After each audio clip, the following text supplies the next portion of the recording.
Brought to you by PAGCOR, a global corporation with a global mindset and a Filipino heart.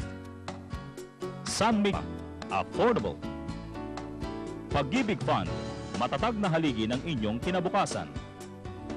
Up close and personal, let's get to know. Nag-umpisa ang radyo sa Pilipinas noong 1922 sa pamamagitan ng pagtetest broadcast sa Nichols Airfield ng isang Amerikanang si Mrs. Redgrave. Nasinundan naman ni Henry Herman noong taong ding iyon sa pamamagitan ng 3 test broadcast stations. Noon pa man, tila nakasunod ang radyo ng Pilipinas sa modelo ng mga kano na tila pang-entertainment, may musika, drama at balita. Drama naman ang pinagmula ng iba't ibang talento ng radyo at namayagpag sa ere ang mga sikat na boses tulad ni Luz Fernandez, Connie Angeles, Ben David at kahit na si Tia Deli.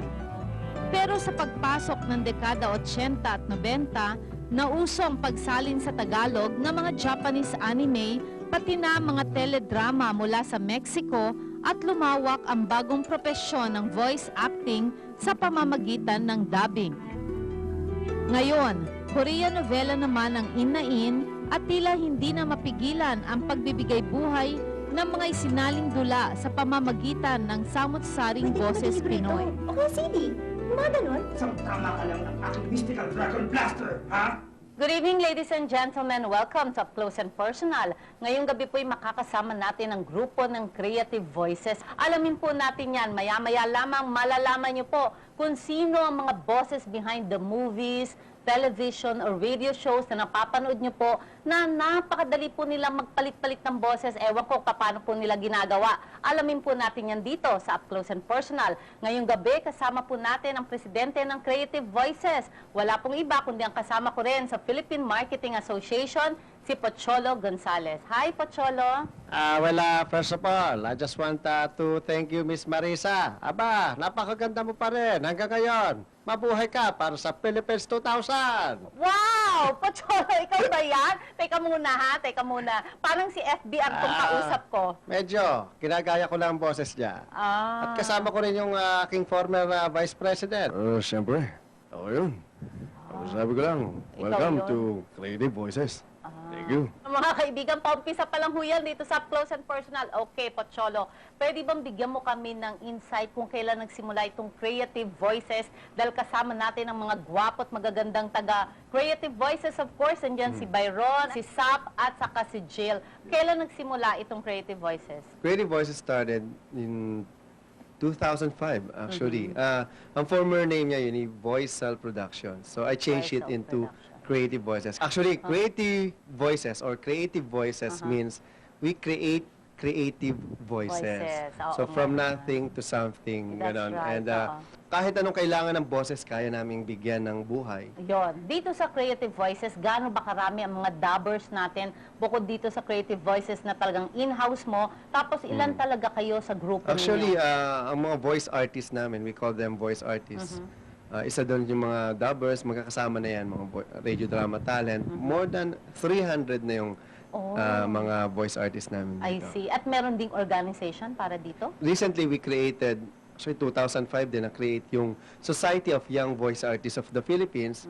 And our main goal for that association is to promote voice acting as an art form and a career. Kasi for the longest time, hindi napapansin yung mga voice-over artists natin, yung mga radio drama talent. That's Alam mo, right, namamatay na lang sila ng walang recognition. And I think it's now time for them to be recognized. Oh, that's very nice to hear. Kunwari, si paring Ray Langit yun, di ba? Pag narinig mo, Ray Langit ito ng DWIC. Pero minsan, ang hirap niyang gayahin, but they are really talented dubbers or Yeah. voice-over announcers that can really imitate and mimic him, di ba? Almost exactly the way he Talaga? delivers it. Meron ba ditong pwede? Maya-maya, ah? Marami. Maya-maya. Anyway, ano talaga ang main function itong Creative Voices at ano-ano na ang mga isang grupo na ganito? Basically, kasi in 2003, nasa Amerika po ako noon. So, nag-training ako ng voice acting. I studied in the States. Ayun, napansin ko na for the longest time, I've been with voiceover industry for 12 years.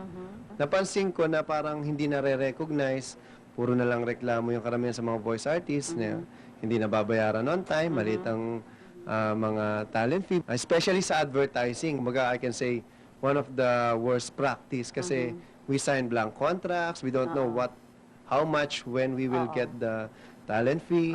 So, I think, now, do you think medyo tong practice na ito mas maganda na at napoproteksyonan nyo na yung mga miyembro nyo? actually, as part of the Advertising Suppliers Association of the Philippines, I represent the voice talents or in the talent service na sector.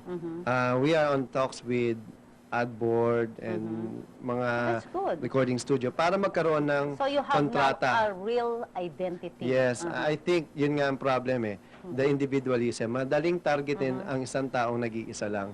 Unlike kung isa kang grupo, professionalized na, kumbaga we do contracts, may ORs yan, may identity, and we pay taxes. Kasi Oo naman, dapat magbayad kayo ng taxes, di ba? The problem kasi sa mga karamihan, hindi ko alam kung lahat ba nagbabayad or Yes, I don't of know. course, oo. Pero para makatulong naman tayo yes, sa of revenue, course. di ba? Kailangan talaga nagbabayad ng buwis kasi importante yan para makatulong sa bayan. Yan, syempre. Ngayon naman po, Chodo, kailan mo na-discover na may maganda kang boses o meron ka palang talent na pwede mag-iba-iba ka ng boses? Actually, mga 5 years old pa lang ako. 5 years old pa lang, baby pa talaga ako noon. Mga 7 years old po ako nag-start 7 makinig years sa old. radio drama. Kasi wala po kaming TV sa Bataan. Oo. Puro radyo lang. So, namulat ako sa mundo ng radio drama. So, pinapanood ko yun. Manda ka! Itong bagay sa'yo! Oo. Tumakbo na kayo!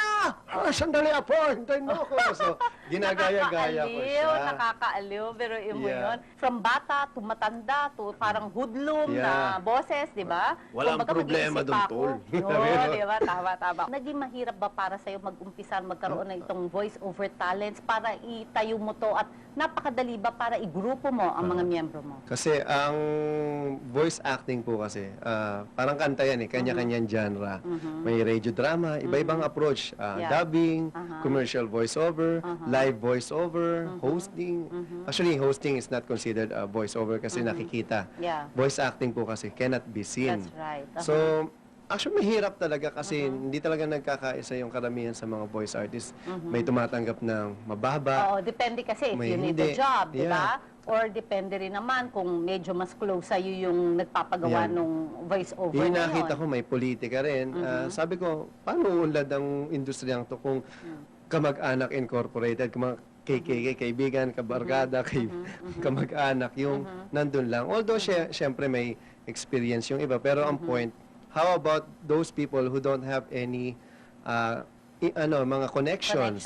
So, nakita ko everyday, I'm receiving calls dun sa isang nagdadabing kami nun. Paano po ba maging voice talent? So, ano ba talaga ang mga requirements ninyo para makasama ka sa grupo ng Creative Voices or nung Society of Voices ninyo? Actually, yung Creative Voices, under niya ang Society of Young Voice Artists. Okay. Bago ka maging miyembro ng Society of Young Voice Artists of the Philippines, you have to undergo the training Ng Creative Voices. Okay, Meron kaming like yung what? Voice Works, Basic Voice Acting and Dubbing Workshop na pinangungunahan ko, si Mr. Brian Ligsay, Yeah, kasama rin Yeah. natin si Brian sa Yes. Philippine Marketing Yeah. Association. Brian, si Alex Agkawili, Danny Mandia at Neil Tolentino. Sila yung mga sikat at mga kilalang direktor ng dubbing. At yung principle ng voice acting, ini-input namin sa mga estudyante namin para, kumbaga, hindi sila maligaw pag nasa labas na sila. Pero gaano katagal ba itong parang training or seminar na binibigay nyo para makapasa yung isang member? Actually, ang training talaga habang buhay yan para sa amin. Sabagay, continuous learning, Pero diba? dito sa Creative Voices, 2 buwan na training. Pero pagkatapos mong, kumbaga, start pa lang ng training mo talaga yan. Pag nag-graduate ka, merong CVAP na tutulong sa'yo para naman ma-enhance, ma-develop mo ang personality mo. Number 1, yung, kumbaga, yung maraming tao mahihiyain Oo, yung shyness, ma-overcome mo. Yung kailangan Alright. matanggal yung pagiging mahihiyain, magkaroon ka ng self-confidence. Yun, pinag-host namin sila sa malalaking event. Kasi I always believe na the only thing na Live matatanggal audience. ng kaba mo, eh doon mismo sa event. Yeah, at saka sa live audience talaga, sa Yeah. event itself. Kasi yung inyong confidence Yeah. di ba? Kailangan mabuo yung confidence na yun. Sa voice acting kasi kailangan yung pakiramdam mo, hindi ikaw yun eh. Once na nasa likod ka ng mikropono, hindi na ikaw